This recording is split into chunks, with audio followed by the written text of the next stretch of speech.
여러분 안녕하십니까? 시사 진단 시작하겠습니다. 제21대 대선이 끝나고 새 정부가 출범했습니다. 이재명 대통령이 당선되고 정치 판도가 다시 짜이고 있는데요. 이 보수 강세 지역이라고 하는 울산에서도 역대 민주당 계열 대선 후보 중 최고 득표율인 42.54%를 얻으면서 변화가 감지되고 있습니다. 또한 이 국회의원 의석수도 민주당과 진보당을 합쳐서 3석, 국민의힘 3석 이렇게 재편이 되면서 균형을 좀 잡았다라는 평가도 나오고 있죠. 자, 이런 상황이 울산 시정 운영, 또 국비 확보 등 실질적 변화로 좀 이어질 수 있을까요?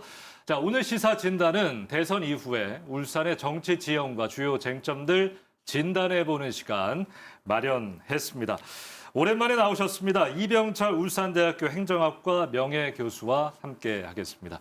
어서 오십시오. 네, 반갑습니다. 예, 교수님 잘 계셨죠? 네, 잘 예. 있습니다. 네. 대선 이후에 여러 가지 좀 분석을 들어보고 싶어서 오늘 이 자리를 네. 준비했습니다. 최종 결과는 이제 민주당의 승리, 이재명 대통령이 당선이 됐는데요. 그 안에 좀 더 들어가 보면 울산에서의 민주당의 득표율이라든지 여러 가지 좀 분석해 볼 수 있는 결과들이 있기에 오늘 이야기를 나눠보도록 하겠습니다. 먼저 이제 전국 득표율을 보면 민주당 이재명 대통령이 49.42%로 당선이 됐습니다. 울산에서는 42.54% 득표. 자, 역대 민주당 계열 대선 후보 중에 제가 말씀을 드렸습니다만 상당히 많은 득표를 했고 여기에서 좀 어떤 의미를 좀 발견할 수 있는 겁니까? 일반적으로 봤을 때는 나름대로 이렇게 득표율이 높게 나타났다고 하는 것은 그만치 지지에 대한 그런 입장이 상당히 좀 바뀌었다 이렇게 볼 수도 있는 거고요. 또 그러한 것이 정치적인 그런 앞으로의 향로에 상당한 그런 힘을 갖다가 실어줄 수 있는 면도 있을 것 같아요. 예. 그리고 실질적으로 이번에 울산만 띄워놓고 보면은 김문수 대통령 후보보다는 좀 뒤지긴 했지만은 그래도 5% 차이로 이렇게 따라붙었다고 하는 것은 예. 나름대로 더불어민주당이 이 보수의 텃밭에서 나름대로의 정치적 지평을 갖다가 넓혀나가고 있는 것이 아닌가 하는 그런 입장에서 보면은 민주당 쪽에서는 상당히 이 지역에 대한 정치의 향방에 대해서 좀 기대감을 많이 가질 수 있지 않을까 하는 그런 느낌도 가질 수 있다고 생각이 됩니다. 예. 보통 이제 영남권을 통틀어서 보수 텃밭이다, 보수 강세 지역이다 그렇죠. 이렇게 분류를 하지 않습니까? 그렇죠. 네. 그런데 이번 선거 결과 좀 보면 TK와 네. 또 부울경과 네, 네. 그러니까 소위 디커플링 되는 그런 현상이 좀 많이 보여요. 그러니까 네. 사실 대통령 파면 이후에 치러진 대선인데도 TK는 70%에 육박하는 네, 네. 득표를 국민의힘에서 가져갔는데 부울경 지역은 그렇지 않았고 그중에서도 울산이 또 가장 많이 네, 네. 득표를 하지 않았습니다. 그렇습니다. 그런 현상은 좀 어떻게 분석을 하십니까? 일단 과거에는 영남권이 정치적 그런 색깔이 거의 같았다고 이렇게 볼 수가 있겠습니다. 그리고 이제 그에 대한 대척적인 그런 색깔은 이제 호남 쪽이다. 이렇게 이제 대부분 그런 이중 구도로 이렇게 많이 봐왔는데 실질적으로 지금의 최근에 그런 선거에서 나타나는 결과를 보게 되면은 영남권도 지금 말씀하신 것처럼 TK 지역하고 네. 또 PK 지역하고 차이점이 많이 나타나고 있는 게 사실입니다. 아무래도 TK 쪽에서는 좀 보수적인 색깔이 여전히 많이 남아있는데 반해서 PK 쪽은 좀 그런 것들이 많이 좀 희석이 된 그런 느낌이 좀 들고요. 예. 특히 울산 쪽은 같은 PK 지역에 있으면서도 나름대로 보수라든가 이런 색깔들이 상당히 좀 희석이 되어지는 그런 입장을 취하고 있는 것 같습니다.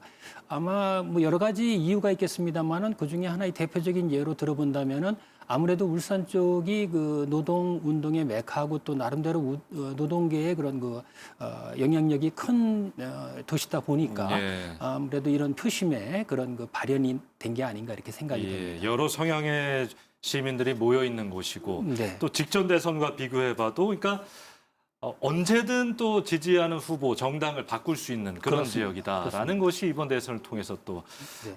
느껴졌고요. 사실 뭐 민생을 위한 정치라는 것이 그러면 안 되겠습니다만 울산이 뭐 추진하던 시책들이 이제 대통령 공약과 좀 다르기도 하고 대통령과 시장과 정당이 다르기도 하고 그러니까 엇갈린 정당 구도가 이게 시정 운영에 좀 차질이 있지 않을까 네, 이렇게 네. 또 생각하는 시민들도 계실 것 같습니다. 실제로 김두겸 시장은 민선 8기 그 네, 지선 때 네, 네, 힘 있는 시장, 윤석열 대통령과의 어떤 커플링 그런 맞습니다. 것들을 굉장히 강조하고 네, 네. 예, 운동을 하지 않았습니까? 네, 그런 그렇습니다. 부분에서 또 우려가 되는데 이런 걱정, 우려 어떻게 좀 보세요, 교수님? 네, 지금 제가 보기에는 이제 대통령이 이제 바뀌어짐으로 해서 정치적인 이제 색깔이 좀 바뀌어졌다고 생각을 할 수가 예. 있습니다. 그런 면에서 시민들께서는 울산이 아무래도 지금 현재 지방자치단체장이 이제 현 대통령과는 다른 정치적인 색깔을 갖다가 하고 있는 정당 출신이다 보니까 이게 오히려 또 좀 불이익을 잇는 게 아니겠느냐 정치적인 면이라든가 이런 면에서 그런 생각을 하고 계시는데 저는 뭐 그걸 그렇게 크게 우려할 바는 아니지 않겠는가 하는 예. 생각을 갖다 하고 있습니다. 그렇게 보는 이유로는 뭐 일단 지금 현재 우리 울산의 정치 지형이 아까 말씀하셨습니다마는 일단 정치 성향적인 측면에서 봤을 때 보수하고 진보가 거의 3대 3이라는 균형된 그런 그 위상을 갖다가 가지고 있다고 볼 수가 예. 있겠고요.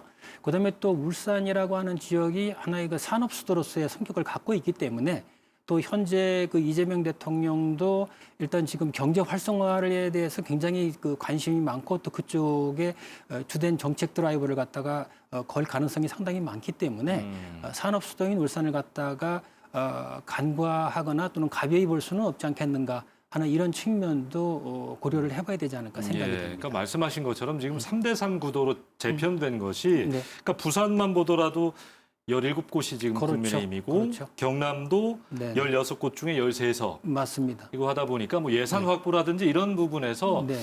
뭐 그렇게 불리한 입장은 아니다 뭐 이런 생각이 좀 드네요. 네, 저도 뭐 예. 그 같은 생각인데요. 일단 3대 3이나 되고 실질적으로 영남권과는 분명한 그런 그 정치 구도에 있어서의 차이점이 있기 때문에 예. 제가 앞서서 말씀드린 그러한 그 이유라고 하는 관점에서도 뭐 연계가 되겠습니다만은 어떠한 그 예산을 확보하는 데 있어서 결국 국회가 예산을 갖다 심의하고 또 의결하는 것이니까 그곳에서 국회의원들이 서로 그 대등한 비율로 이렇게 활동을 갖다가 하게 된다고 한다면은 크게 뭐 예산 확보라든가 이런 면에서는 문제가 없지 않겠는가 하는 생각도 해보게 예. 됩니다. 참 이 기억하기가 참 좋네요. 6월 3일에 대선을 치렀는데 정확히 1년 후에 내년 6월 3일은 이제 지방선거입니다. 맞죠. 1년이 채 남지 않았는데요. 이번 대선 결과가 이제 내년 지방선거에 좀 어떤 영향을 끼칠 것인가 교수님 생각 한번 들어보고 싶은데 네. 뭐 지방선거 키워드라든지 변수 뭐 어떤 것들이 좀 남아 있을까요? 아직 뭐 아무래도 많이 남긴 했습니다만. 그렇겠죠. 예. 그렇겠죠. 뭐 1년이라면 어떻게 보면 좀 길은 세월이기도 네. 하고 어떻게 보면 또 짧은 세월이기도 예. 하지만은 정치적인 관점에서 봤을 때는 그 대통령의 그 1년의 국정운영이라는 게 굉장히 중요한 의미를 갖고 있지 않을까 이렇게 생각이 됩니다. 왜냐하면 이제 그 방향성이라고 하는 것이 이제 서서히 드러나게 되고 또 국정을 갖다가 수행해 나가는 능력이라든가 성과 이런 것들이 이제 평가가 되기 시작하는 그런 매우 중요한 그런 그 시점이기 때문에 그렇습니다. 제가 보기에는 아무래도 이 대통령이 1년 동안 어떻게 성과를 내느냐, 그리고 정치적인 측면에서 선진화된 그런 그 행태를 갖다가 보여줄 수 있느냐 하는 이러한 것들이 상당히 큰 영향을 갖다가 좀 줄 수 있지 않을까 하는 그런 생각이 듭니다. 그렇게 생각하는 이유는 그 박근혜 대통령이 이제 물러나고 치러진 대통령 선거가 있었는데요. 예, 그때 이제 문재인 대통령이 이제 대통령으로 당선이 됐습니다. 그러고선 그때도 이제 매우 짧은 시간 안에 지방 선거가 이루어졌는데 그 지방 선거에서 아주 문풍이라고 이렇게 세칭 일컬어지는 그러한 그 정치적 바람이 많이 불었습니다. 그래서 지방 선거에서 더불어민주당의 그 의원들이 많이 당선이 됐죠. 이러한 것들이 이번에 또 내년에 치러지는 그런 지방선거에서 재현이 될지는 우리가 정확하게 말씀을 못 드리겠습니다만은 실질적으로 제가 말씀드린 것처럼 그러한 현 대통령의 그런 노력이라든가 이런 방향, 의지 이런 것들이 제대로 성과를 갖다가 이루어낸다면은 그러한 바람도 민주당 측이나 이런 쪽에서는 크게 기대할 것이고 또 실질적으로도 뭐 그러한 현상이 도래될 수도 있지 않을까 하는 그런 생각을 갖다가 해볼 수가 있겠습니다. 이재명 정부의 1년 성적표가 그렇죠. 가장 중요할 것이다. 그렇죠. 그것도 굉장히 의미가 클 것 같아요. 지금 생각해 보면 사실 그 남북 정상회담, 네. 도보다리 단독 회담이라는 메가 이벤트가 지방선거 직전에 제가 있었던 걸로 기억을 하는데 맞습니다. 그 영향도 좀 있을 것 같고 지금 아무래도 이재명 정부도 민주당도 특히 네. 지방선거 앞두고 여러 가지 좀 준비할 것 같은데 최대 변수가 그런 것들도 있을 것 같아요. 네. 여러 가지 뭐 1년 성적표 안에는 그렇죠. 여러 가지 뭐 분위기를 바꿀 수 있는 네. 네. 기대를 좀 해보는데요. 알겠습니다. 언제든 아까 저희가 짚었듯이 표심이 좀 바뀔 수 있는 그런 지역이다, 울산이. 네. 네. 우리는 어떤 좀 마음가짐으로 지방선거를 좀 마주해야 하는 것인가. 그렇죠. 아무래도 지금 현재 이 지방선거는 어디까지나 지방의 일꾼들을 갖다가 뽑는 거 아니겠습니까? 중앙 정치하고는 또 일정한 궤를 달리하는 면이 있다고 생각을 합니다. 지방자치단체장이라든가 지방의 의원을 갖다 뽑는다는 것은 이 지역의 그런 발전을 도모하고 또 지역민들의 이익을 갖다가 극대화하는 것이 가장 중요한 것이 아닌가 이렇게 생각이 됩니다. 그래서 너무 중앙정치적인 그런 이슈들이라든가 그런 입장에 매몰이 되면 안 될 것 같고요. 우리 울산 지역을 위해서 과연 누가 진정한 그런 봉사자가 될 것이고 또 지역민들의 이익을 갖다가 극대화시켜 줄 수 있는 분이 어느 분인가 또 그런 거를 위해서 고민할 수 있는 정치인이 어느 분이신가 이런 데 주요한 안점을 갖다가 두는 게 중요하지 않을까 이렇게 생각이 됩니다. 지방선거는 또 성격이 또 다르잖아요. 네네, 아무래도 행정가를 다른 거죠. 뽑는 것이고 예, 맞습니다. 지역을 정말 잘 이해하고 있는 그런 그렇죠, 인재를 그렇죠. 뽑는 것이니까. 네네. 알겠습니다. 대통령 선거 이후에 울산 정치 지형 좀 살펴봤고요. 다음으로 넘어가서 이야기 이어가겠습니다.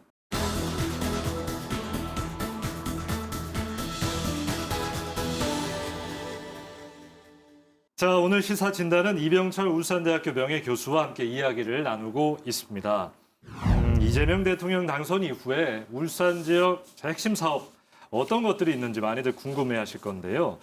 대표적으로 좀 생각해 볼 수 있는 것이 에너지 정책입니다. 우리나라 에너지 정책이 이제 재생에너지 중심으로 급격히 전환될 전망인데 울산 공약의 경우에는 이 부유식 해상풍력 사업 약속을 했죠. 무엇이 더 옳다, 뭐 에너지 정책 이야기하면서 첨예하게 좀 대립하고 있는 부분이긴 하지만 울산은 또 원전 인근 지역이라 여러 측면에서 좀 봐야 할 부분도 있고 이와 관련해서 좀 어떤 생각 갖고 계신지 교수님 의견 한번 들어보고 싶습니다. 예. 이것도 이제 우리 이제 지역하고 바로 직결되어진 문제이기 때문에 굉장히 우리 울산 시민들도 관심이 많을 거라고 이렇게 생각이 돼요. 피부에 와닿는 그런 정책적인 문제니까요. 물론 이 에너지라고 하는 것은 식량과 같이 우리 국민들이나 또는 국가의 안보적인 그런 측면에서도 매우 중시될 수밖에 없는 그런 요인입니다. 사실상 지금 우리 인근에 조금 전에 말씀드린 것처럼 거의 20기가 넘는 그런 원자력 발전소들이 지금 있고요. 또 그와 관련된 또 연관 그런 산업들이 또 지금 또 많이 자리를 잡고 있습니다.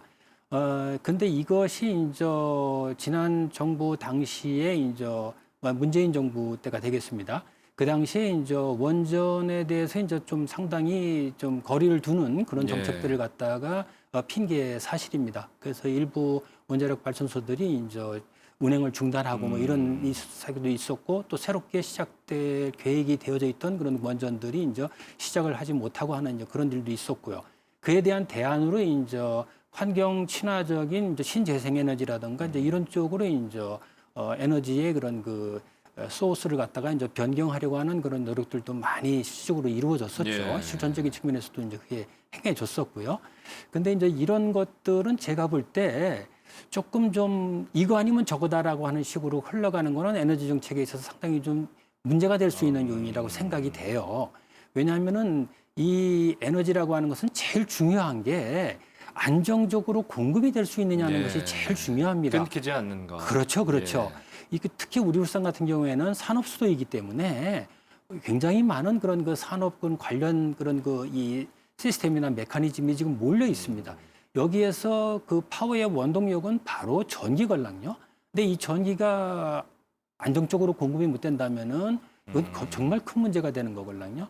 그래서 제가 보기에는 뭐 환경적으로 친화적이고 또 재생적인 에너지라고 하더라도 과연 그것이 원전이 지금 제공하고 있는 그런 전기의 풍부성을 갖다가 충족시킬 수 있을 것인지 상당히 좀 아직 우리가 해본 적이 별로 없기 때문에 전적으로 그런 측면에서 이제 좀 의아심을 갖고 계신 분들도 많이 계신 것 같고요. 예. 그리고 또 나아가서는 이 환경 재생적인 그런 그 에너지로서 이제 이 해양 부유식 그런 발전 같은 걸 갖다 생각할 수 있는데 이것들도 이제 뭐 제가 과문해서 그런지는 모르겠습니다만은 전 세계적으로 그렇게 흔한 사례는 아니고 매우 희귀한 사례라고 이렇게 얘기 들어서 좀 이런 그 사회적인 실험이나 이런 것들에 따르는 비용이나 이런 것들도 충분히 고려를 갖다가 해야 되지 않겠느냐. 그것이 성공이 돼갖고 잘만 된다면은 뭐 그것처럼 좋은 게 없습니다. 환경도 얻고 그다음에 우리가 에너지도 얻을 수 있으니까요. 하지만 그게 생각대로 안 된다고 한다면 거기에 따르는 여러 가지 후폭풍이 또 염려될 수밖에 없는 요인이라 일종의 제가 지금 주장하고 있는 바는 에너지 믹스를 하자는 겁니다. 같이 가자. 예, 같이 가자. 그래서 일종의 이제 조금 우리가 위험스럽게 생각하고 또 우리가 또 상당히 좀 반환경적인 그런 요소들은 이제 점차적으로 줄여나가고 그다음에 이제 친환경적이고 이제 보다 위험성이 이제 낮은 것들 이런 것들을 이제 점점 증대시키는 방안으로 이렇게 접근해 나가서 그 전기의 그 안정적인 그런 그 수급을 갖다가 유지하는 상태하에서 자연스럽게 환경이라든가 또는 이 에너지에 있어서의 그런 그 경제성이라든가 이런 것들을 같이 이렇게 아우를 수 있는 정책을 펴나가는 게 어떤가 생각이 되고 있고 지난 이재명 대통령도 그런 입장에 서 있는 걸로 그런 것 저는 같아요. 네, 뭐 네. 정상과 통화할 때도 뭐 원전 수출이라든지 그런 것들도 뭐 강조를 하고 있는 것 같고. 네, 그렇습니다. 그리고 지금 또 원전 수출을 지금 또 많이 하고 있지 않습니까? 어쨌든 또 지금 수출하기 위해서 지금 저 대기하고 있는 지금 그런 상태인 국가들도 몇 개 되는 것 같고 이런 측면에서 또 우리나라 원전 기술이 굉장히 또 좋다 그래요. 제가 듣기로는요. 그러니까 이런 것들도 좀 우리가 좀 고려를 해야 되지 않을까. 우리는 없애고 안 쓰면서 당신들은 쓰시오 하고 이렇게 하는 것이 뭐 좀 명분상이라든가 여러 가지 논리상으로도 좀 문제가 있을 것 같으니까요. 그러니까 방향이 틀린 건 아니지만 현재 상황으로서는 원전과 재생에너지 같이 가야 한다. 그런 방향으로 에너지 가야 되지 믹스 않을까. 이야기를 하셨고요. 이번 대선이 사실 대통령 파면 이후에 너무 급하게 좀 치러진 탓에 저도 유권자로서 좀 아쉬웠던 것은 너무 뭐 인물 구도만 집중하다 보니 거기 매몰되다 보니까 그렇죠. 사실 정책을 좀 잘 못 본 것 같아요. 뭐 언론이나 이런 곳에서도 뭐 사라지다시피 했기 때문에 많은 유권자들이 좀 아쉬워하셨을 텐데 진짜 우리 지역에 필요했던 정책, 울산이 이건 꼭 좀 해야 되는 건데 안 남았던 정책이랄지 그런 것들 좀 있을까요 혹시? 그렇죠. 아무래도 뭐 우리가 이제 미래 먹거리를 좀 생각할 필요가 있을 것 같아요. 그래서 우리가 산업 수도라는 아주 그 영광스러운 그런 그 타이틀을 갖다가 우리가 이제 60년대 초부터 이제 우리가 얻어왔고 이제 정말 자랑스럽게 또 GRDP 지역 경제력에서는 뭐 서울을 앞지는 바도 있었습니다. 지금은 아니지만 그런 식으로 지금 우리 울산이 상당히 많이 발전이 되어진 것은 사실인데 이게 이제 계속 지속적으로 이제 나가야 되는데 이게 이제 좀 어려운 입장으로 지금 이제 내외의 요인에 의해서 어려운 방향으로 지금 나가고 있다는 거죠. 그래서 지금 현재 우리가 지금 그 가지고 있는 산업 동력이라고 하는 것이 이제 조선이라든가 자동차라든가 또는 이제 석유화학 이런 쪽에 우리가 이제 갖고 있는데 이 부분이 항상 우리가 좋을 수는 없다고 이렇게 봐야 되겠죠. 그리고 또 미래는 또 여러 가지 또 그런 산업적인 그런 그 환경이 그 생태계가 변하고 있으니까요.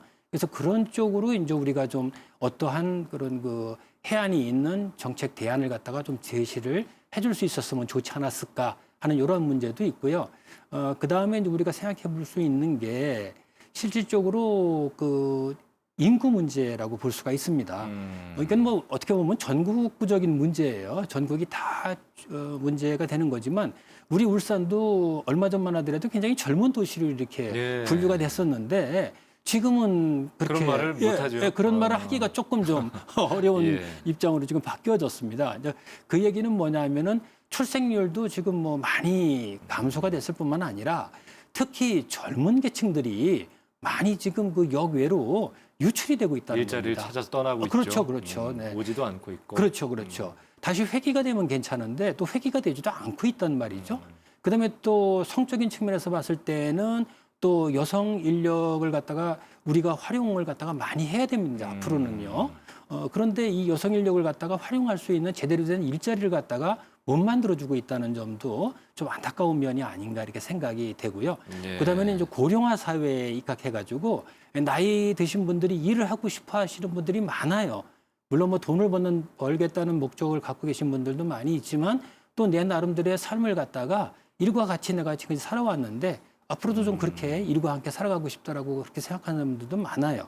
그러니까 이런 분들에 대해서 이제 일자리라든가 이런 것들을 제공해 줄 수 있는 이런 요인들, 이런 것들에 대한 것이 조금 좀 많이 우리 지역사회의 그 이슈로 좀 그 제기가 돼서 여기에 대한 솔루션들이 좀 많이 나왔으면 좋지 않을까. 네. 그리고 그런 것들이 또 지방선거라든가 이런 쪽에 이런 때에 조금 좀 그 중요한 쟁점으로 이렇게 나와서 나름대로 반사적인 이익을 우리 울산 시민들이 봤으면 어떨까 하는 이런 생각을 갖다 하고 이게 사실 있습니다. 교수님 방금 지적해 주신 것들이 지방 도시들이 공통적으로 겪고 있는 문제긴 하나 그렇죠. 주력 산업 특성상 네. 또 울산이 특히 더 겪고 그렇습니다. 있는 문제들이 많은 것 같아서 그렇습니다. 네. 그런 것들을 반영한 여러 가지 공약들이 나왔으면 네, 네. 좋겠다라는 말씀을 주셨고요. 저는 이번 대선 치르면서 겪으면서 또 느낀 건 네. 우리나라가 너무 반으로 둘로 갈라져 있다. 너무 양극화가 되어 있다. 그러니까 그렇지. 선거라는 것이 생각이 다른 사람을 설득하고 뭔가 통합하고 맞습니다. 뭔가 더 나은 방향으로 같이 가자라는 그 네. 민주주의의 과정인데 네. 이제는 뭐 그냥 생각이 다르면 서로 배척하고 맞습니다. 혐오하고 맞습니다. 그런 걸 또 유권자분들은 많이 목격을 하지 않았습니까? 맞습니다. 이 분열을 좀 어떻게 보고 계신지요?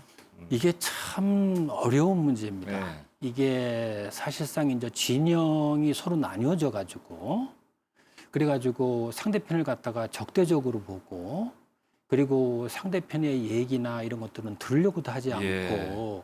그리고 자신의 주장만 이렇게 내세우고 하는 이러한 불소통의 이런 그 정치 문화 이게 참 우리가 아파해야 될 부분이라고 생각이 돼요. 실질적으로 이것을 갖다가 봉합하고 그리고 소통의 정치로 바꿔 나가는 데는 정치인들이 가장 앞서야 된다고 네. 생각을 합니다. 어쨌든 정치라고 하는 것은 분열을 통합으로 만드는 그러한 시스템이기 때문에 그렇습니다. 근데 실질적으로 정치인들이 지금까지 보여주신 여러 가지 행태를 보면은 그렇게 하는데 좀 부족함이 있지 않았는가. 그래서 결과적으로 이제 이런 것을 오히려 더 부추긴 그런 면도 없지 않다는 예. 그런 그 비난까지도 받는 입장이 지금 돼버렸습니다. 그래서 정치인들께서 보다 더 분열을 지양하고 그리고 통합을 갖다가 보다 더 증진시키는 그러한 나름대로의 그 해법을 갖다가 좀 얻어냈으면 좋겠고요. 예. 또 그런 정치의 행태를 갖다가 우리 시민들한테 보여줌으로 해서 시민들이 이제 점차적으로 그 학습 효과에 의해서 좀 그러한 분열이나 또는 서로 간의 그런 그 혐오하고 적대하는 이러한 정말 있어서는 안 되는 정치에서부터 벗어날 수 있어야 될 것 같고요. 예. 또 우리 시민들도 또 그렇습니다. 우리 시민들도 좀 더 좀 넓은 시야를 좀 가지실 필요가 있지 않겠는가 하는 생각입니다. 상대편의 생각이 나하고 다르다고 해서 그분의 생각이 틀린 거는 아니걸랑요. 그리고 경우에 따라서는 내 생각이 틀릴 수도 있습니다. 그래서 우리가 어떠한 정치적인 그런 그 현상이라든가 또는 정치적인 행태를 갖다가 지켜봤을 때 그러한 것들을 좀 더 좀 넓은 마음으로 예. 이렇게 수용할 수 있는 그러한 좀 여백, 마음의 여백이 있는 그런 좀 정치적인 그런 그 시각을 좀 가져주셨으면 어떻을까 하는 예. 그런 좀 바람을 가지고 있습니다. 참 좋은 이야기를 네. 다 해주셔가지고요. 아이고, 좋습니다. 마지막에 사실은 좀 질문을 따로 하나 떼서 네, 네. 드리고 싶었는데, 네, 네. 그러니까 이제 국민 대통합이라는 새 네, 정부는 네. 아주 중요한 과제를 이제 또 앉지 그렇습니다. 않았습니까? 맞습니다. 교수님 말씀하신 것처럼 그렇게 좀 돼야 할 텐데 새로 출발하는 새 정부가 어떤 노력을 하면 좋겠는지 또 우리 국민들은 어떤 시선으로 이 정치를 바라봐야 하는지 끝으로 좀 정리하는 차원에서 말씀 부탁드립니다. 네, 뭐 앞서서 뭐 나름대로 말씀을 좀 드렸습니다만은 새로운 정부에서 할 일은 이제 정치적인 통합과 그다음에 지금까지의 정치적인 불통이나 또는 정치적인 적대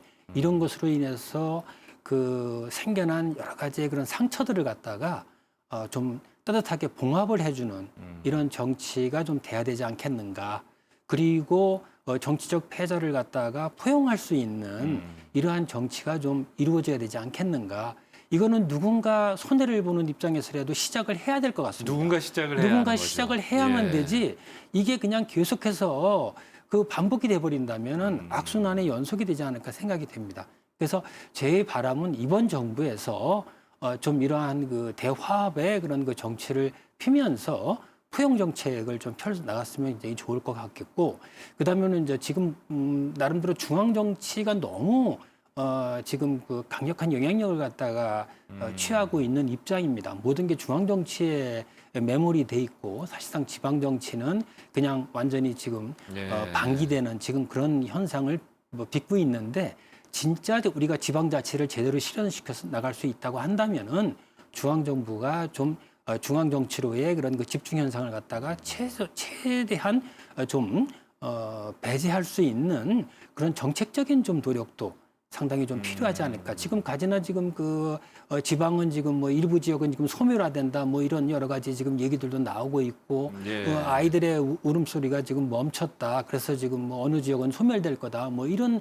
얘기들도 나오고 있는 이 지방화 시대에 중앙 정부의 그런 어떤 집중화되고 편중화된 그런 그 지역 그 불균형 발전이라고 하는 것은 분명히 좀 시정이 돼야 되지 않을까. 그래서 그런 쪽에 또 새 정부가 좀 지역 균형 발전을 위한 네. 또 수도권의 그 비대화를 갖다 지향하는 이러한 좀 정책들이 좀 이루어지면은 우리 국익을 증진시키거나 우리 국민들이나 시민들의 이익을 보다 더 증대시키는 면에 있어서 커다란 힘이 되지 않을까 이렇게 생각을 다 해봅니다. 예. 네. 알겠습니다. 오늘 좋은 이야기 많이 해주셨네요. 시사진단 이병철 울산대학교 행정학과 명예교수와 함께했습니다. 오늘 고맙습니다. 아유, 네, 예. 감사합니다. 네.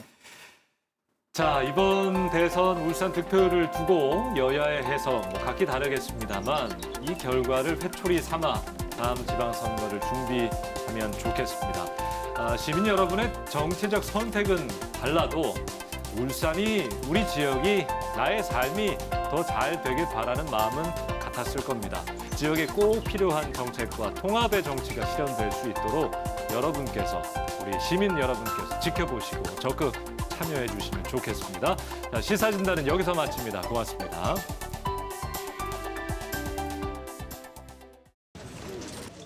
자, 오늘 약속도 스트레스로 인한 퀴즈, 이제 가야지. 깊어가는 채취, 아, 언제 끝나? 하루 종일 쌓인 찝찝함을 순식간에 싹 끝내주게 개운하다. 우로스 스키너시. 온 세상을 품고픈 꿈투성이 너니까 이루어져라. 바라는 대로 바르는 대로. 상처엔 후시딘. 오키나와가 내게 남긴 것. 남친 여친. 트립닷컴이 내게 남긴 것. 호텔 최저가 보장에 라운지 이용권까지. 남는 여행 트립닷컴. 언제 어디서든 반려견을 위한 준비를 하는 당신은 차원이 다른 보호자입니다. 그래서 한 달에 한 번 넥스가드 스펙트라 심장사상충과 내외부 구충을 한 번에 차원이 다른 구충제 넥스가드 스펙트라. 울산 예비신랑 신부님의 후회 없는 선택 제4회 보라매딩 초대전이 7월 5일에서 6일 개최됩니다. 격이 다른 결혼 준비, 인기 브랜드로 웨딩, 예물, 허니문, 드레스가 한 번에 그 시작을 더 특별하게 2025년 마지막 웨딩 초대전 제4회 보라매딩 초대전.